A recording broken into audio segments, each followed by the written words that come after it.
नमस्कार मित्रों, विकलांग साथी ट्रस्ट के दिव्यांगम चैनल पर आपका एक बार फिर स्वागत है। आज हम जिनको बुलाने जा रहे हैं आपके लिए, आपके सामने, उनको बुलाने से पहले उनके सम्मान में मैं एक शेर अर्ज करूंगा। कहते हैं, वसीयतों को अपने नाम लिखाने से कुछ नहीं होता। वसीयतों को अपने नाम लिखाने से कुछ नहीं होता।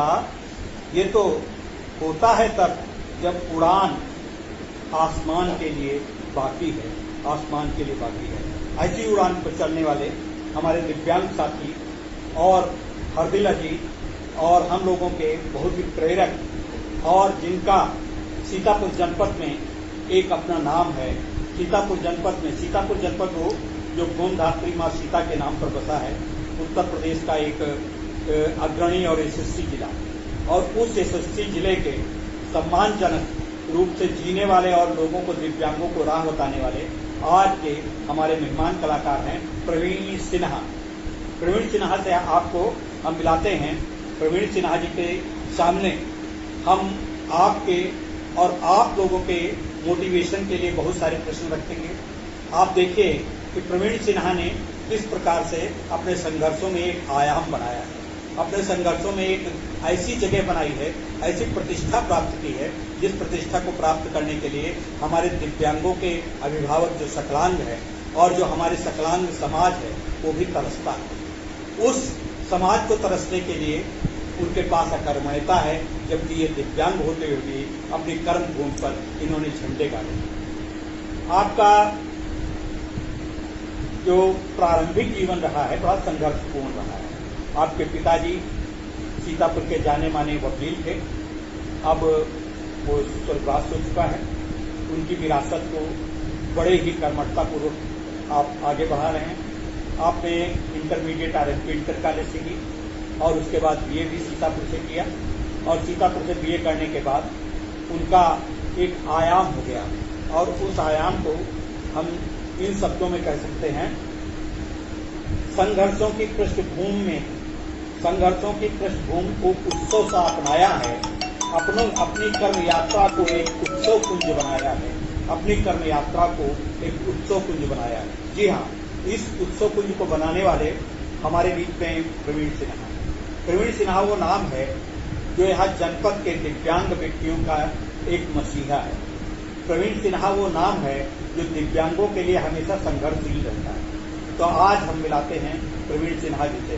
अभी प्रवीण सिन्हा जी के यहाँ हम आए, आपने वीडियो देखा, उनके आने का किस प्रकार से उन्होंने सहजता से, किस प्रकार से उल्लास से मुझे उन्होंने अपने साथ बुलाया।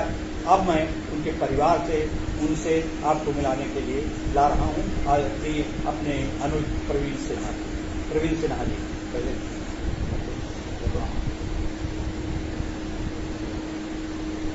मैं प्रवीण कुमार सिन्हा, जैसा भी संचालक महोदय हमारे आदरणीय चेयरमैन श्री विष्णुकांत मिश्रा जी ने मेरा परिचय दिया, मैं पारिवारिक रूप से एक समाज सेवी परिवार से हूँ। मेरे ताऊ स्वतंत्रता संग्राम सेनानी और नगर क्षेत्र के विधायक रहे हैं, और पिताजी ने समाज सेवा का रास्ता वकालत पेशे को चुनकर किया। तो स्वाभाविक है कि कहीं न कहीं समाज सेवा का खून रगों में फैलना एक स्वाभाविक प्रक्रिया का काम है। उसी के चलते मैं आज आप लोगों के बीच में यहाँ बैठा हूँ।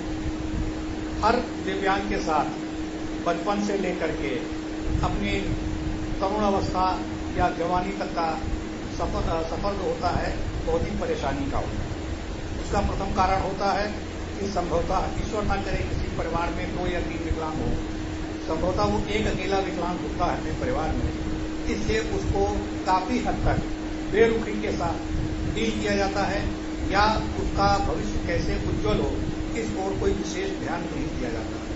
सभी विकलांगों की तरह अपना भी जीवन उसी तरह से बीता। जीवन का पहला संघर्ष चालू हुआ कि जब छोटा आ से अनार लिखने के लिए मैंने अपने उल्टे हाथ को उठाया और सामान्य प्रक्रिया के तहत लिखने वाला आ हमसे उल्टे हाथ से लिखने के कारण उल्टा आ बन गया। ये वो एक पहली समस्या हमारे सामने आई।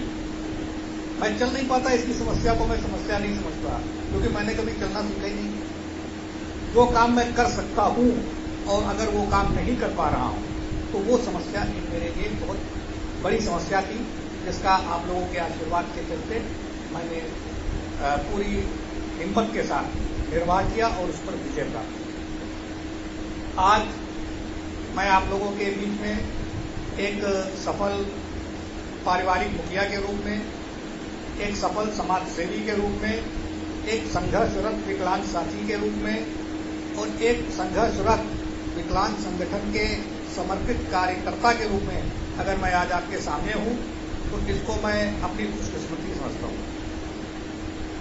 और आज हमारे साथ जीवन के दूसरे पहिए के रूप में हमारी अर्धांगिनी के रूप में हमारे दाहिने हाथ पर बैठी हमारी धर्मपत्नी कुमकुम सिन्हा जी हैं। जिंदगी के दूसरे पड़ाव पर जहां पर एक जीवन साथी की तलाश होती है, जीवन साथी के सहारे की तलाश होती है, जो घर को भी संभाले और हमको भी स्वयं को एक आलंबन दे, तो ऐसी हमारी अर्धांगिनी हमारे साथ हैं, जिनके साथ अभी तक का सफर बहुत ही सुहावना कटा है और ईश्वर चाहेगा आप लोग का आशीर्वाद रहेगा, आगे बची हुई जिंदगी भी बहुत ही सौहार्दपूर्ण और प्रेम पूर्वक वातावरण में संपन्न होगी।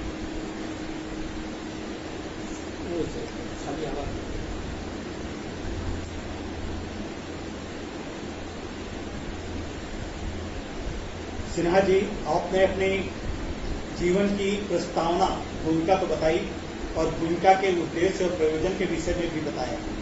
मैं कुछ बातें आपसे पूछना चाहता हूं कि जैसे आप विद्यालय जाते थे, विद्यालय आपको मैंने देखा है ट्राईसाइकिल पर जाते थे, हाथ से चलाने वाली साइकिल पर जाते थे। कभी ऐसा लगा है कि साइकिल चलाते वक्त आपकी साइकिल पंचर हो गई हो या साइकिल दिक्कत हो गई हो? तो मुझे लगता है कि भारत में अभी संवेदनाएं इतनी हैं कि आप लोगों को क्या विकलांगों के अलावा भी सकलांग लोग सहायता कर देते थे, या विद्यालय में आपको पहुंचने पर क्लास तो नहीं बदलना पड़ता था, या विद्यालय में जाकर के आपको कौन सी कठिनाइयां महसूस हुई, ये बताने की कृपा करें। प्रवीण सिंह।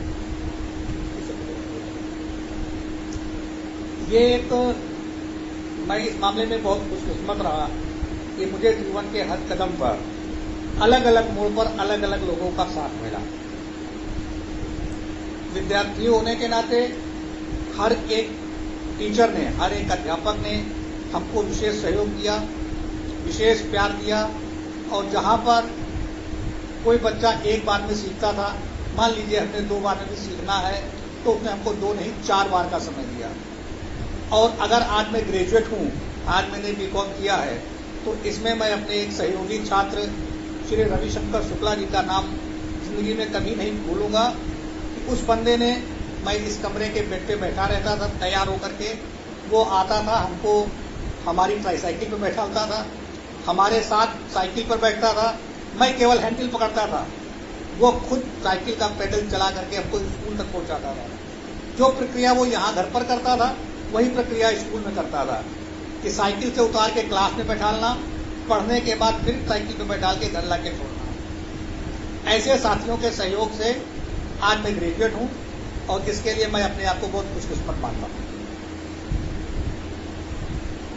अक्सर कहा जाता है कि सकलांग और विकलांग में, दिव्यांग में प्रतिद्वंदिता है। मैं इसको नहीं मानता। प्रतिद्वंदिता नहीं, बल्कि सकलांग और विकलांग एक दूसरे के पूरक हैं। बहुत जगहों पे सकलांग दिव्यांग व्यक्तियों को, विशेषकर हमारे अभिभावक, हमारे परिवार के लोग बहुत ज्यादा हमें प्यार देते हैं, हमें राह बताते हैं, मार्गदर्शन बताते हैं। आपकी बातों से ऐसा लगा। क्या आपको प्रवीण जी, आपके अभिभावकों को कभी ऐसा लगा कि ऐसा दिव्यांग व्यक्ति, दिव्यांग छात्र, दिव्यांग बच्चा हमारे परिवार में है, तो उनको कहीं अपमान या किंचित कचोट ऐसी महसूस होती थी? कभी ऐसा लगा आपको? ये बताने की कृपा करें। नहीं, इस तरह की कोई बात नहीं रही और उन्होंने अपने सम्मान को मेरे सम्मान के साथ जोड़ा। अगर कहीं भी किसी की बात से ऐसा भी लगा कि तीसरा आदमी मेरे को निगलेक्ट कर रहा है, तो ऐसे लोगों से उन्होंने खुद ही संबंध किनारे कर लिए। हालांकि ऐसा लेश मात्र हुआ हो तो हुआ हो, कहीं ऐसा हुआ नहीं। क्या बात है, बहुत अच्छी बात है। और ये उन दिव्यांगों के लिए बड़ी संदेश और प्रेरक बात है जिनके अभिभावक, बहुत से अभी अभिभावक हमसे जब मिलते हैं कि अरे हमारा दिव्यांग बच्चा हो गया, कहीं जाओ शादी विवाह में तो बड़ी बेइज्जती महसूस होती। ऐसा नहीं है। हमारे भी पिताजी ने हमको बहुत कुछ किया, इनके पिताजी ने भी किया। जितने सफलता की राह पे चले हैं, उनके अभिभावकों ने अपने बच्चों को सम्मान का जीवन जीना सिखाया और खुद सम्मान से रहे।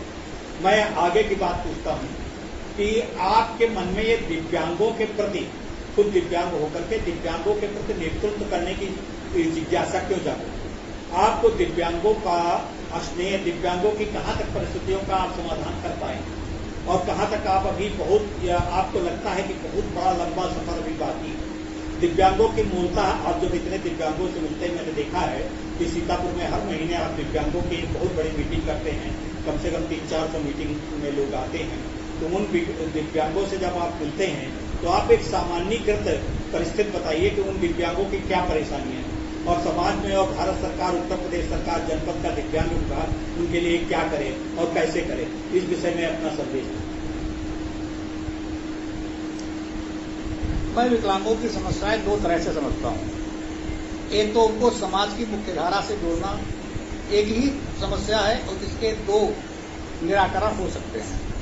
पहला निराकरण तो ये कि आप सभी लोग देख रहे हैं कि हम लोगों को जीवन यापन करने के लिए किसी न किसी कृत्रिम उपकरण की सहायता चाहिए।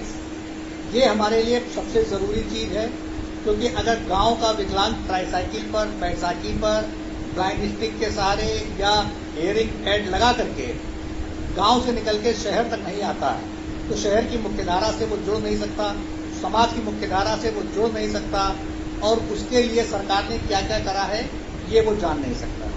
ये एक समस्या कि हमारे पास हमारे को समाज से जोड़ने के लिए कृत्रिम उपकरण सरकार ने अभी जितने भी उपलब्ध कराए हैं वो अभी कम। और दूसरी अहम समस्या, जैसा कि संचालक महोदय ने भी शुरू में कहा कि मेरे बारे में कुछ बहुत ज्यादा बड़ाई करी, तो उसका एक सबसे अहम कारण रहा कि मैं अपने परिवार से संपन्न था। जो विकलांग आज विकलांग बने हैं, विकलांग हैं, केवल शारीरिक रूप की विकलांगता की बात नहीं, मानसिक और हार्दिक रूप की विकलांगता की बात कर रहा हूं। उसका प्रथम आधार है रोजगार का अभाव। अगर विकलांग के पास रोजगार नहीं है, अगर विकलांग हैंड टू माउथ भिक्षुक के रूप में ही सड़क पर चलेगा, तो उसकी विकलांगता कभी दूर नहीं हो पाएगी। विकलांगता को दूर करने के लिए सरकार की जो तमाम योजनाएं हैं, जो केवल कागजों में बंद हैं, उनको फाइलों से निकल करके गांव के अंतिम विकलांग तक पहुंचना होगा। अब सरकार ने एक मुद्रा लोन की व्यवस्था की है। मैं उसी पर थोड़ा सा प्रकाश डालूं कि मैं खुद उस मुद्रा लोन के लिए दर दर भटक रहा हूं पिछले 1 साल से। इसके लिए मैं अपनी करोड़ों की संपत्ति भी गिरवी रखने को तैयार हूं, लेकिन सरकारी तंत्र मुझको लोन देने से परहेज कर रहा है। उसको मेरी संपत्ति से मतलब नहीं है, वो मेरी 80% विकलांगता को देखकर ये आशंकित है कि ये विकलांग इस कर्जे को चुका पाएगा कि उसका कर्जा डूब जाएगा। मैं तो बड़े लोन की बात कर रहा हूं, सरकार छोटे लोन नहीं दे पा रही है। विकलांग कल्याण विभाग से जो मात्र 10,000 रुपए का लोन मिलता है, उसके लिए भी विकलांगों को दर दर भटकना पड़ रहा है। और सामान्य लोन की प्रक्रिया तो कितनी जटिल है, ये विकलांगों के साथ साथ सकलांग आदमी भी समझ सकते हैं। तो इसलिए अगर जब तक विकलांग को रोजगार संपन्न नहीं किया जाएगा, जब तक विकलांग को समाज की मुख्यधारा से जोड़ा नहीं जाएगा, जैसे आज संचालक महोदय ने हमको अपने समीप बैठाला है, जब तक सकलांग को उस सकलांग व्यक्ति इनकी तरह से हम लोगों को अपने समीप नहीं बैठा लेगा, तब तक विकलांगता की दशा में कोई सुधार होने वाला नहीं। ये अपना मानना है। बहुत अच्छी बात आपने बताई। आपने तो कर्म यात्रा बताई। अब कर्म भूमि का जो क्षेत्र होता है वो रण क्षेत्र पे आपने तो बहुत बुलंदियां का झंडा गाड़ा।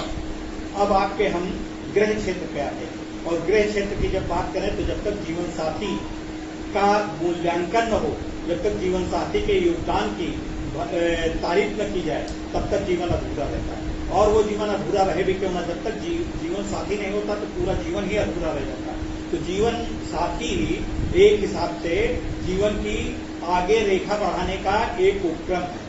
तो मैं प्रवीण सिन्हा जी की जीवन साथी, बहुत ही सौभाग्यवती, बहुत ही विनम्र, बहुत ही कर्मठ बेटी, बहू, जो कुछ मैं कह लूं, कुमकुम सिन्हा जी से मैं पूछता हूं, बेटा कुमकुम सिन्हा, आप बताएं कि आपको आप भी दिव्यांग हैं, आपको दिव्यांगता है, आप बहुत उच्च शिक्षा प्राप्त हैं, आप बताएं कि आपको पढ़ाई में कोई दिक्कत आई, कोई परेशानी हुई, क्या आई? आप बिल्कुल सहज रूप से, बिल्कुल निष्कपट होकर, बिल्कुल सहज बेलौट बोलिए। आदर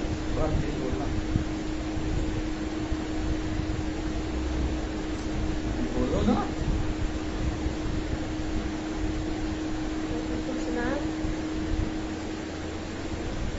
अभी अंकल जी ने हमसे पूछा कि विकलांगता में कोई कठिनाई तो नहीं, पढ़ाई में जैसे हमारे जैसे हमें कोई पढ़ाई में कोई भी कठिनाई नहीं हुई, क्योंकि मैं एक पैर से विकलांग हूँ और मैं 50% विकलांग हूँ। इसलिए मुझे ना तो चलने में दिक्कत हुई, ना कहीं भी स्कूल कॉलेज कहीं भी हमें दिक्कत नहीं हुई। मैं MA किए हुए हूँ, सोसाइटी से लेते हैं मेरा, और मैं एक आंगनबाड़ी में कार्यकर्ता के रूप में काम भी कर रही हूँ, और मेरे 2 बच्चे हैं, मेरे हस्बैंड हैं, मैं उसके लिए भी अच्छी तरह सक्षम हूँ। मुझे कोई किसी तरीके की परेशानी नहीं हुई।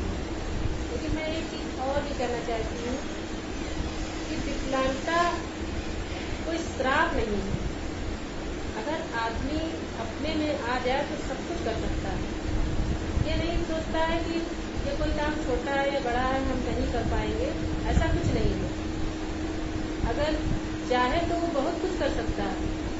और खासकर तो महिलाओं के लिए भी हम कहेंगे, वो चाहे तो हर एक कदम पर हर आदमी का साथ भी दे सकती है और काम भी कर सकती है। इसलिए कोई विकलांग ना कभी अपने में ये लाए तो विभाग कि हम विकलांग हैं, हम ये नहीं कर पाएंगे, वो नहीं कर पाएंगे, ये काम हमसे नहीं होंगे। बहुत से लोग हैं, महिलाएं हैं कि हम बच्चे नहीं पाल पाएंगे, कैसे होगा, क्या होगा। मैंने बहुत लोगों को देखा है अपने जीवन में। मैंने उनसे पूछा कि आखिर ऐसा क्यों है, आप लोग ऐसा क्यों सोचती हैं कि हम नहीं कर पाएंगे? आप तो देखिए हम करते हैं, इसी तरह आप ही करिए। इस तरीके से कुछ लोग आगे आए और उसकी तारीफ भी हम करेंगे कि हमारे साथ में विकलांग साथी ट्रस्ट में बहुत सी महिलाएं हैं कि सिलाई का काम शुरू कर दी, क्योंकि मैंने उन्हें देखा कि वो काबिल के तारीफ है, इसलिए उससे जो है अच्छा लगा। इसलिए हम समाज में जितने भी विकलांग भाई बहन हैं, जो भी हैं, वो कभी अपने को ये न सोचे कि हम किसी के अधीन हैं। अधीन किसी के नहीं है। मेरे माँ बाप भी हमको पूरी शिक्षा भी दिलाए, पढ़ाई लिखाई करवाए, शादी ब्याह कर दिया, अपने घर के समाज में जीवन जी रहे हैं। लेकिन इसी तरीके से हर एक विकलांग के माँ बाप जो है, बच्चों को दूसरे नजर से ना देखें, उनको उसी नजरिए से देखें जैसे सब बच्चे सामान्य बच्चे। अगर उनको ये देखेंगे तो उसके लिए धारणाएं बन जाएंगी कि मैं कमजोर हूँ। और मैं उन अभिभावकों से भी अनुरोध करती हूँ उन बच्चों को हौसला बढ़ाएं, ताकि वो बच्चे आगे चल के इसी तरीके से नाम कमाएं जिस तरीके से आज प्रधानमंत्री और मुख्यमंत्री कमा रहे हैं। कल को ये बच्चे कोई कमजोर नहीं है, इनको कभी ये ना समझा जाए कि ये बच्चे लाचार है, ये बेबस है। ऐसा नहीं है। अगर अपने पे आ जाएंगे तो ये क्या हासिल कर लेंगे तो मुझे नहीं पता। ऐसे मेरी सास का एक बार कहना था, जब मैं ब्याह पे आई हूँ कहा था कि ये कैसे, मतलब हमने शादी तो कर दी लेकिन बच्चे होंगे या नहीं होंगे, लेकिन ऐसा कुछ नहीं है। आज मेरे दोनों बच्चे अच्छे हैं और बड़े बड़े भी हो गए। एक बेटा मेरा फर्स्ट ईयर में आ गया, एक मेरी बेटी 9th में आ गई।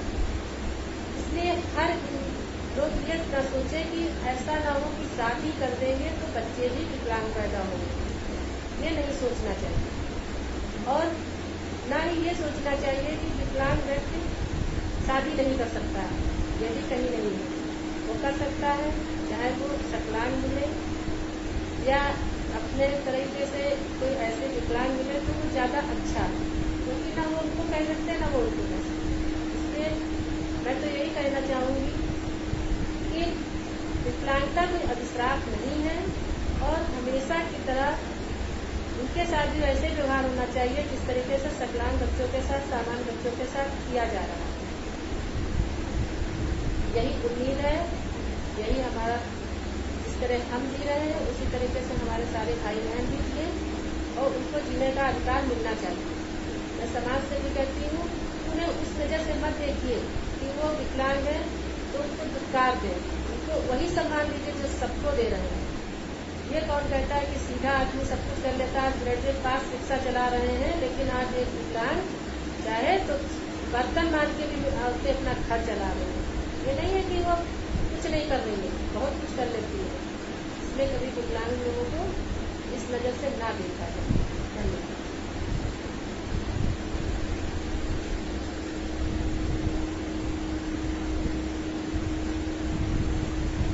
बहुत अच्छा कुमकुम जी का जो वक्तव्य है उससे तो मैं ये इन पंक्तियों के साथ कहना चाहूंगा, जीवन की ये डोर तुम्हारी प्रियवर मेरा सपना है, जो कुछ करते हो तुम प्रियवर वो तो करना अपना है, वो तो करना अपना है। बहुत अच्छा कुमकुम जी ने अपने पति का साथ दिया, समाज को आगे जाने के लिए एक मुहिम चलाया है, अभियान चलाया। बहुत प्रायः ऐसा होता है कि पति जब समाज सेवा में लगा होता है तो पत्नी आकर कहती कहाँ जुड़े हो तुम्हारे साथ आकर के, हम तो घर का, लेकिन ये कंधे से कंधा मिलाकर कर रहे हैं, काम कर रही हैं, समाज सेवा कर रही हैं, घर को चला रही हैं और आगे नेतृत्व कर रही हैं समाज का। बहुत बड़ा, मेरी बहुत बहुत शुभकामनाएं आप दोनों के लिए। आप दोनों लोग यशस्वी रहें, कुमकुम जी के लिए, प्रवीण जी के लिए। मैं बस इन्हीं पंक्तियों के साथ कि जैसे कहा जाता है, बाधाओं से कहो हमारे पथ में आए, हम जिंदा दिल हैं, हमें जीना आता है, हम जिंदा दिल हैं, हमें जीना आता है। धन्यवाद। बस इसी